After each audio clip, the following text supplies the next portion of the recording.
Assalamualaikum warahmatullahi wabarakatuh. Sebelumnya perkenalkan, nama saya Mas Nawahab dengan nomor NPM 022722111153. Saya dari Fakultas Ekonomi dan Bisnis, Prodi Akuntansi, kelas 1D. Tujuan dari saya membuat video ini untuk memenuhi UAS dari mata kuliah pengantar bisnis. Video kali ini saya akan menjawab beberapa pertanyaan yang sudah diberikan kepada saya dari dosen pembimbing mata kuliah pengantar bisnis. Maka dari itu, saya langsung saja ke video selanjutnya untuk menjawab beberapa pertanyaan yang sudah diberikan. Baik, saya langsung saja ke pertanyaan pertama. Untuk pertanyaan yang pertama yaitu, untuk meningkatkan pengendalian internalnya, apa yang perlu perusahaan lakukan berdasarkan Sarbanes Oxley ACT? Jawabannya, pengendalian internal memiliki peran penting dalam rangka mencegah terjadinya praktik kecurangan atau fraud.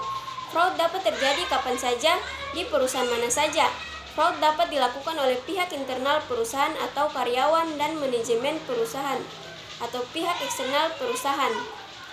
Fraud biasanya terjadi karena adanya kolusi, baik yang dilakukan oleh pihak internal maupun pihak eksternal perusahaan. Bagi perusahaan publik, yang sangat merugikan pihak investor, pemegang saham, serta pemangku kepentingan lainnya adalah kecurangan pelaporan keuangan.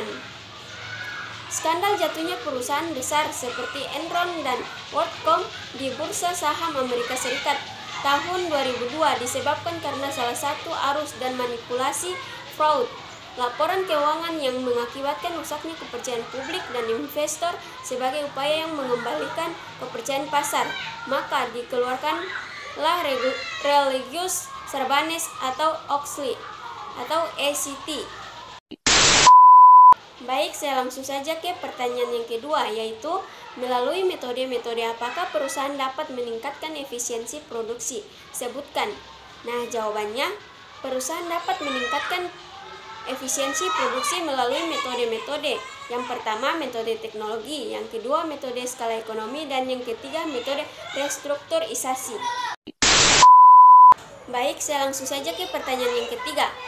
Pertanyaan yang ketiga yaitu, jika Anda harus memilih cakupan pasar yang optimal untuk penjualan produk makanan ringan Anda, untuk mengefisiensikan distribusi produk Anda dengan mengandalkan kemampuan karyawan dalam menjual produk, manakah alternatif cakupan distribusi yang harus Anda pilih? Jawabannya, distribusi intensif. Kenapa? Karena keuntungan dari distribusi intensif memberikan kemudahan akses bagi pelanggan. Kerugiannya, banyak gerai tidak menerima sejumlah produk jika para pelanggannya memiliki kemungkinan yang sangat kecil untuk membeli produk tersebut. Baik, saya langsung saja ke pertanyaan yang nomor 4. Pertanyaannya, untuk memasarkan produk kami dengan cara menjaga citra produk di mata masyarakat, metode apa yang harus kita gunakan dan jelaskan? Jawabannya, metode yang harus digunakan yaitu metode hubungan masyarakat atau HUMAS, karena kelebihan dari hubungan masyarakat yaitu metode yang tidak mahal untuk meningkatkan citra perusahaan atau produk-produknya, dan ada juga kekurangannya dari hubungan masyarakat yaitu hanya memberikan promosi dalam jumlah yang terbatas karena rilis berita dan konfer pers tidak selalu diliputi oleh media. Baik, saya lanjut ke pertanyaan yang nomor 5. Pertanyaannya, sebutkan alternatif pengeluaran modal yang dapat dilakukan oleh suatu usaha jika mereka memperluas usahanya. Jawabannya, alternatif pengeluaran modal yang dapat dilakukan oleh suatu usaha jika mereka memperluas usahanya yaitu 1. Perluas bisnis yang ada, 2.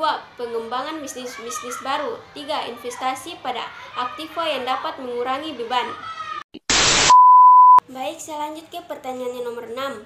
Pertanyaannya, dalam tahapan penganggaran modal, jika kita mencoba mengukur arus kas yang masuk dari setiap alternatif, maka kegiatan ini tergolong dalam tahapan apa? Jawabannya, dalam tahapan penganggaran modal, jika kita mencoba mengukur arus kas yang masuk dari setiap alternatif, maka kegiatan ini tergolong dalam tahapan mengestimasikan arus kas proyek, karena arus kas dari setiap periode dapat diestimasikan dari arus kas masuk, misalnya pendapatan yang dihasilkan dikurangi arus kas keluar atau beban diakibatkan oleh proyek.